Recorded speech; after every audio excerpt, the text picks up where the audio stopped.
क्या आपको पता है कि माघ पूर्णिमा क्यों महत्वपूर्ण है और इस दिन दान, जप, पूजा आदि करने से हमें क्या लाभ मिलता है?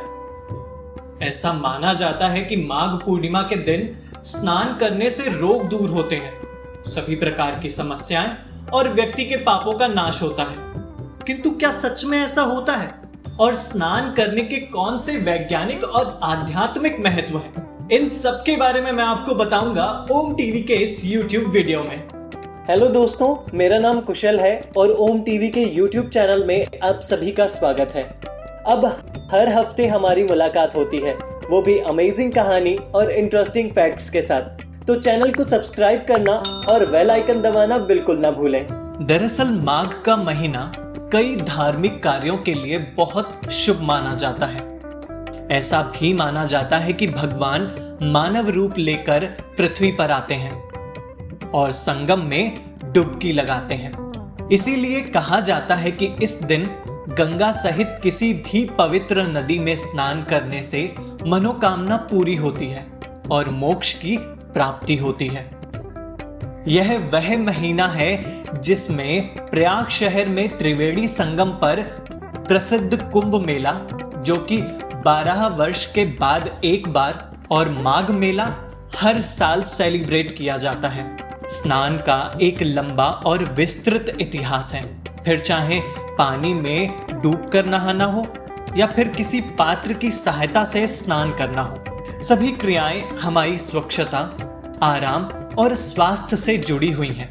माघ माह के समय तापमान ठंडा होता है और उस तापमान में स्नान करने से क्रॉनिक सिंड्रोम और महिलाओं को उनकी फर्टिलिटी प्रॉब्लम में मदद मिलती है। इसके अलावा पिट्यूटरी ग्लैंड द्वारा जारी हार्मोन्स जैसे कि ACTH और अन्य हार्मोन्स जैसे बीटा एंडोर्फिन और कॉर्टिसोल अधिक संतुलित रहते हैं। रिसर्च से पता चला है कि ठंडे पानी में डूबकर नहाने से सेल डैमेज में सुधार होता है और नेक्रोसिस का खतरा कम हो जाता है, जिसमें कैंसर के जोखिम दर कम हो जाती है। शास्त्रों में भी हम सबको किसी नदी में डुबकी लगाकर स्नान करने की प्रक्रिया को बताया गया है।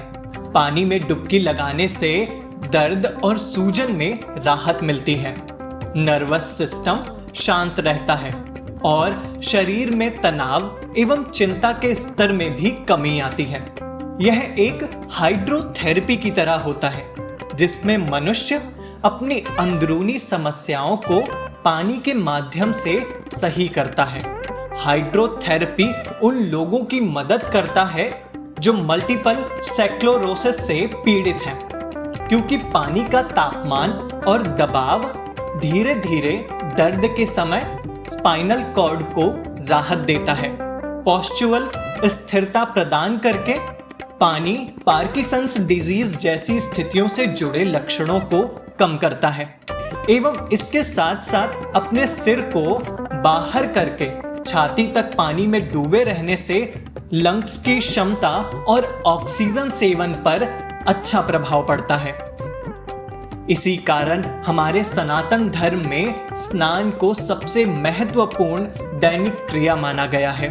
स्नान को लगभग सभी वेदों, उपनिषदों, सूत्रों आदि में कई तरह से परिभाषित किया गया है। सुबह के 4 बजे का समय सनातन धर्म में सबसे शुभ माना जाता है, जिसे ब्रह्म मुहूर्त कहते हैं। पहले के समय में अधिकांश ऋषि इस समय में स्नान करते थे और साधुत्व प्राप्त करते थे। पराशर स्मृति में इसकी डेफिनेशन बहुत अच्छी तरीके से दी गई है। ऋषि नाम प्रथा नित्यम, अर्थात संतों की यह प्रथा रही है कि वह नित्य सुबह जल्दी स्नान करते हैं और अपने दैनिक अनुष्ठान शुरू करते हैं। वेद कहते हैं स्नानम मूल क्रिया सर्वः। वेद और उपनिषद विवाहित लोगों को डेली 2 बार स्नान और संतों को डेली 3 बार स्नान करने के बारे में बताते हैं। हालांकि जिन लोगों का विवाह नहीं हुआ है उन लोगों को 1 बार दिन में नहाना चाहिए।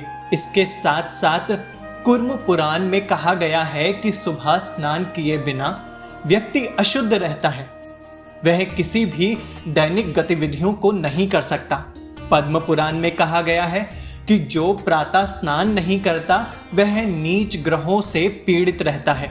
इसीलिए सुबह के समय स्नान सभी के लिए अनिवार्य है, केवल बीमार लोगों को छोड़कर। इसी कारण तापमान चाहे जो भी हो, स्नान करने के आध्यात्मिक और वैज्ञानिक लाभ पूर्ण रूप से सिद्ध हो चुके हैं। वैज्ञानिक दृष्टिकोण के अनुसार रात के समय हमारे शरीर के 9 छिद्र गंदगी से भर जाते हैं, जो लगातार सोते समय उत्पन्न होती है। यदि प्रातःकाल स्नान करते हैं तो वह सभी गंदगी हमारे शरीर से बाहर निकल जाती है और हमें अत्यधिक फ्रेशनेस का अनुभव होता है। शास्त्रों में प्रातः स्नान की अत्यधिक महिमा दी गई है। इसके साथ साथ हमें यह भी पता होना चाहिए कि हमारे शरीर का अत्यधिक पार्ट पानी यानी कि वाटर से बना है, जो चंद्रमा की गतिविधियों से प्रभावित होता है। चंद्रमा यानी कि moon mind, calmness, coolness, spirituality आदि कारकों को रिप्रेजेंट करता है और इसीलिए इस रात का बहुत अधिक महत्व है। दोस्तों, ये बात हुई माघ पूर्णिमा में स्नान की और उस रात्रि की। इसी तरह के और भी फैक्ट्स जानने के लिए प्लीज सब्सक्राइब करें हमारे चैनल को और ओम टीवी ऐप डाउनलोड करना ना भूलें। धन्यवाद। डाउनलोड करना ना भूलें ओम टीवी ऐप, जो कि iOS और प्ले स्टोर पर भी उपलब्ध है।